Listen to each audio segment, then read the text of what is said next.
screen is Jacaranda Grounds, that is also supposed to be hosting Raila Odinga and other political leaders when it comes to the Azimio la Umoja rally. That rally is supposed to happen after Raila has been unveiled, and over, let me go with the number 42 parties. That is what the Secretary General for Jubilee Party, Jeremiah Kioni, said. Over 42 political parties want to have agreed to actually work with Azimio la Umoja movement. This event that was supposed to happen at the KICC was supposed to start at exactly 8 a.m. But then it's past time. And that is something that we were trying to have speculations about why the delay of the event. We're talking about probably Raila Odinga, Kalonzo Musyoka, and President Uhuru Kenyatta having a sit down just to try and iron out political differences, also, concerning what Kalonzo Musyoka had talked about last week, that political debt that he says Raila Odinga owes him.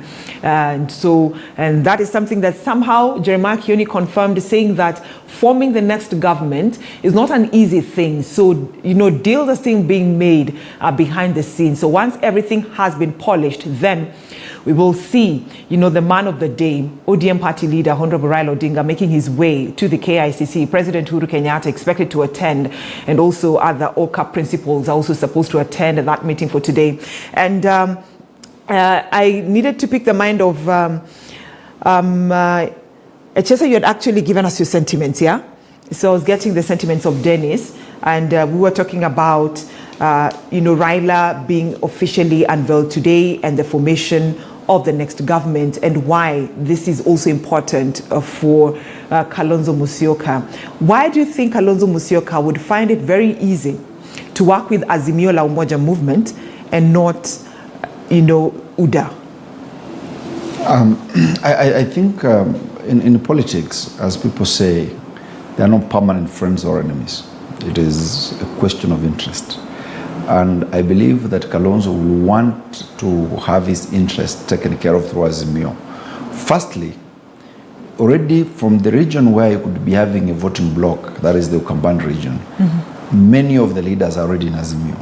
He wouldn't want to be left out, because then he will be having a lesser influence compared to a situation where there was nobody in Azimio already. So he will not want to be left out. He will want to work with where already there's ground, there's progress, and that is Azimio. Secondly, there is a general feeling that with the involvement of Uhuru Kenyatta in all these clear campaigns for Raila Odinga, there's a possibility for the first time that Raila Odinga will be president. And nobody wants to be outside government. All these people want to be the ones forming government or part of government. So if that becomes the feeling, and I think that was the feeling, Raila Odinga, Kalonzo will not want to work with UDA. Because in the past few days, I think the hustle and house seems to be a bit lonely. People are deserting it. The real politics is now growing. You realize that there is no much enthusiasm about that. But that decision is what Kioni was saying, that the people who just want, that claiming they've left UDA, yes, but they're still trying to, have political weights in terms of, should I really move to Azimio? Should I remain in the hustler nation? And that depends on the region, because there are regions that they are clear-cut. Clearly, there are regions that have gone. If you come, for example, to the larger Kisii region, that is a region that is largely in Azimio. In fact, if there is any remnants of UDA, they are now struggling to clean their names. It has nothing to do with the Ruto anymore. And there are regions that still there is that divide. And there are regions that are clearly in UDA. So all this discussion cannot be generalized. It depends which region you are referring to. And the region that seems to be unstable as of now is the mountain. That's the region that appears not to be clear whether they want to. The leadership largely seems to have gone to Azimio, but the people may not have gone fully with them. And this is historical, because the way Raila Odinga was presented in the past was presented in a way that the name Raila was destroyed into dust. It's even a miracle that it has been created into something anybody can talk about. So for that region, even the leaders will not want, because there's, as I said earlier, politics is as much personal as is for the people. Before many of these people talk about where the people will get, they are looking at what will they get. You will not want to support a region which ultimately you lose, because the people are not with it. So it's about self-preservation. And when people realize that, when the leaders realize that it's going to work in Azimio, then they will be able to move. And a wise politician will be doing those arithmetics, look at the dynamics and the matrix, and make an ultimate decision. All right. And you know, Echesa, today is Azimio's day. Next week on Tuesday is UDA's day, when they ratify the DP as the official flag bearer of United Democratic Alliance. As the team, the Hustler team, watches all this activity that is happening, both at the KICC and also at the Jacaranda grounds, what should be their next move? And also with the fact that there's been so many people, not so many people, but a few of politicians, especially from the Kisii region, leaving UDA to work with Azimio. So what should be the next move?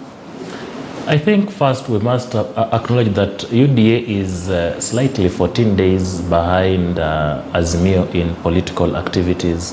What will be doing on Tuesday next week is what ODM and Jubilee did 2 weeks ago, endorsing the presidential candidate. So we are hoping that in the next 14 days, the UDA will catch up and convene the One Kenya Alliance Convention to pick a flag bearer. Because Musalia and Wetangula, on paper, are still presidential candidates, despite the fact that they are not candidates per se. They'll have to convene as One Kenya Alliance and give William Ruto instruments of power to fly the coalition's ticket.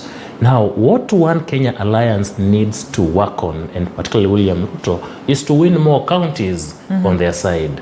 Even where the opinion polls show that William Ruto perhaps is slightly above Raila Odinga presently, the happenings and occurrences in the counties will tell you that Raila Amolo Odinga has now over 30 counties supporting him.